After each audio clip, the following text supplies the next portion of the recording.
এয়া কিহৰ বৰ বনালোঁ বাৰু আজি? আপোনালোকে কোনে কোনে খাই ভাল পায় জনাব দেই। মই কিহেৰে বনালোঁ কৈ আছোঁ আপোনালোকক। ধুনীয়া হৈছে চাওক, ধুনীয়াকৈ ফুলিছে আৰু মৰমৰীয়া হৈছে। আজি বনালোঁ তগৰ ফুলৰ বৰ। এয়া চাওক, তগৰ ফুলকেইপা ইয়াতে দিলোঁ। এয়া কি বাৰু?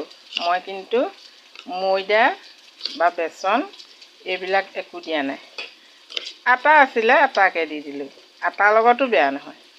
ইয়াতে অকণমান চৌদা আৰু নিমখ দিলোঁ আৰু ফুলকেইপা ইয়াতে সানি দিছোঁ। ইয়াৰ পিছত বৰটো কেনেকুৱা হয় আপোনালোকে চাব দেই।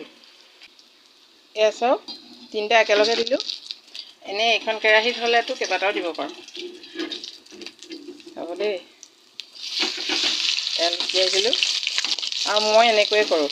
চাওক ধুনীয়া হৈছেনে? আৰু আটা দিলে বেয়া হয় বুলি ভাবে কিছুলোকে, কিন্তু মই প্ৰায় আটা দি বনাওঁ। এয়া চাওক কিমান ধুনীয়া ফুলিছে। অকণমান বেকিং দি দিলে হৈ গ'ল।